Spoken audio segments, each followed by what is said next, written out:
Hi, in this video we are going to talk about the concrete implementation of the maximum flow Edmonds-Karp algorithm. So, let's create a new Java project with the name, for example, maxflow.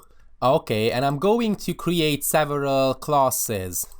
The first class is going to be the vertex. The package name is going to be com.myname.maxflow, whatever. This vertex is going to represent the vertices in the flow network. We are going to have edges that's going to represent the edges in the flow network. We are going to have the flow network basically. We are going to have the class, for example, Ford Fulkerson. I could say that the class name is Edmonds-Karp, but whatever. Basically, it's going to be the Ford Fulkerson, because the Ford Fulkerson algorithm, as we have discussed in a theoretical section, is quite easy. It's like the specification. We just have to find the augmenting path, and then we have to increment the flow in the original graph. So we have the original graph, and we have the residual graph, and basically we have to find the maximum flow. The Edmonds-Karp algorithm just states that we have to use breadth-first search as a graph traversal algorithm in order to find the augmenting path. Okay, so we have the edge, flow network, Ford Fulkerson, vertex, and of course an app.java from where we are going to test our application.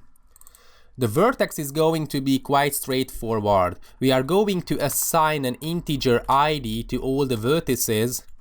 We are going to assign a string name to all the vertices, and we are going to store a boolean to check whether this given vertex has been visited or not. We have to do a breadth-first search, and in a breadth-first search we have to check whether we have visited a given node or not.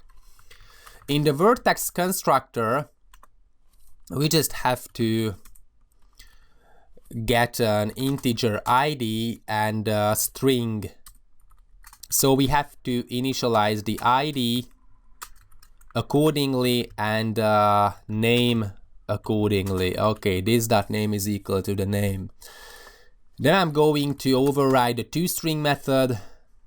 Okay, I just have to return this.id, for example, plus some spacing, this.name. Okay, and anyways, I'm just going to right click and source, generate getters and setters for the ID, the name, and the visited.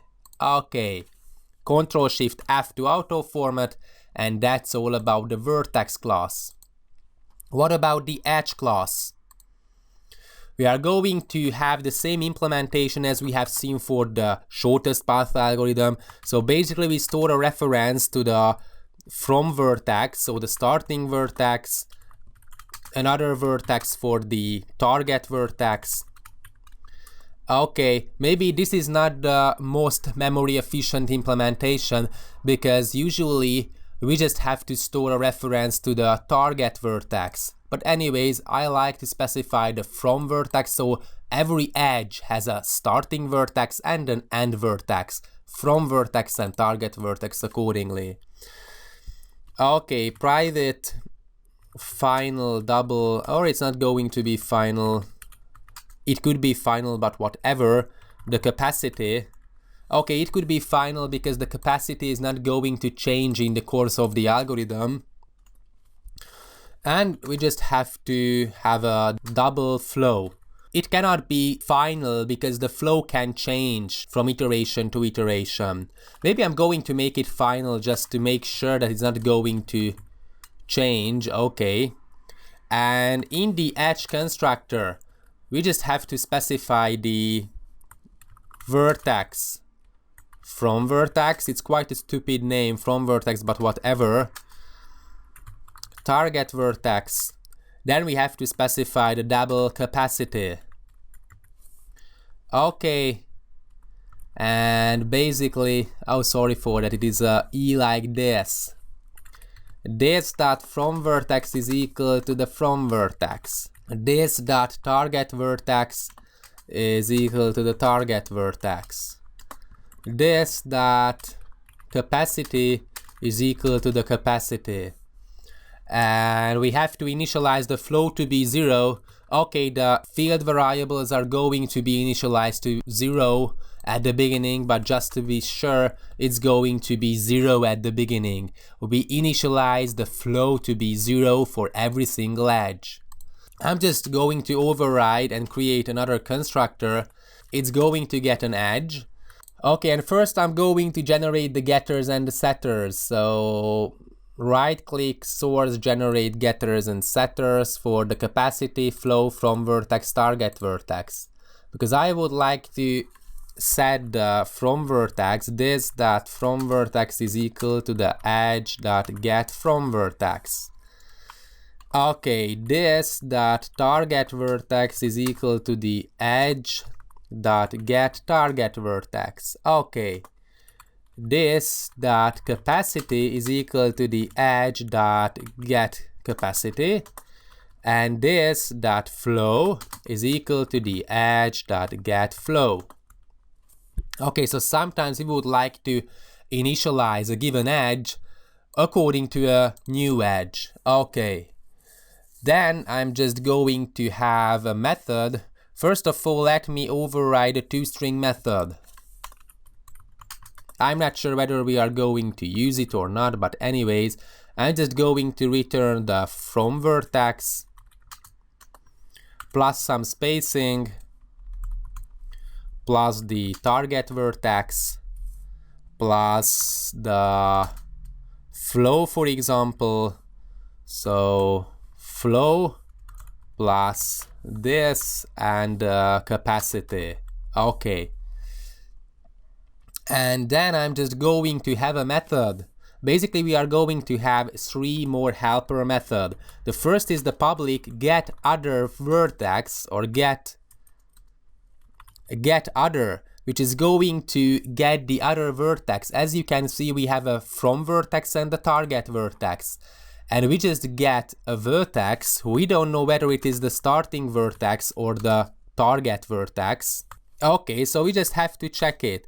If the vertex is equals to the from vertex, then we just have to return the target vertex because we get the other.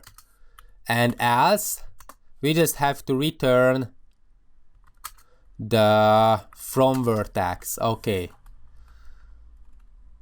And of course, it's going to return with a vertex.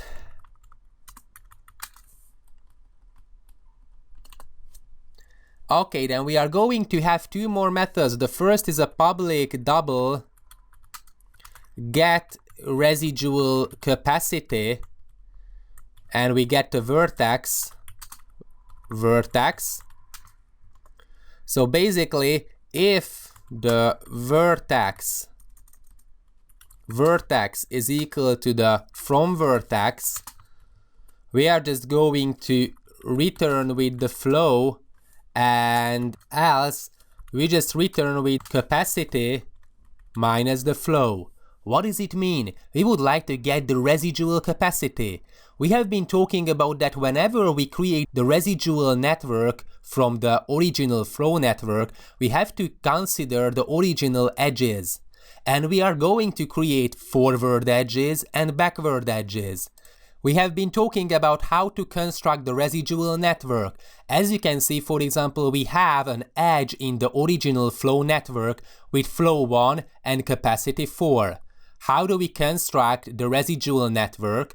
As you can see, we are going to have 3 more flow. So basically, we are going to have a forward edge with the capacity minus the flow. 4 minus 1 is equal to 3. And we are going to have a backward edge with the value of the flow in the original flow network. So that's why this is the flow. What does it mean? That this is the backward edge. And we have this capacity minus flow. This is the forward edge. This is how we construct the residual network. Okay. And then we have another method, public void add residual flow to, because we have to specify a vertex, that what given vertex we would like to add the given flow. And we would like to specify that what flow is going to be added to that given edges. So it's going to be the delta flow. And if the vertex is equal to the from vertex, basically this is the backward edge. So the flow is equal to the flow minus the delta flow. We just have to get the flow minus delta flow because this is a backward edge. Else we know that this is a forward edge, so the flow is equal to the flow plus the delta flow. Okay, basically why I'm just going to save it, Ctrl-Shift-F to auto format, because this is how we calculate. We have to calculate the flow in the residual network, that what's going to be this delta flow that's going to be added. This is the forward edge. Okay, because in the algorithm, we are going to update basically the flow network and the residual network at the same time, because it is much more efficient to do so. So first we get the residual capacity, this is how we get it, and basically without constructing the given residual network, we don't have to set up, for example, and instantiate new vertices and new edges for the residual network. Okay, that we have discussing it like this in the theoretical section, but we are get all the parameters of the residual network according to the flow network's edges, because we know that the backward edge will have the flow, the forward edge will have the value capacity minus flow, and we know for certain that we have to add the residual flow to a backward edge or a forward edge accordingly. Okay, so this is how we implement the edge class and the vertex class. Thanks for watching.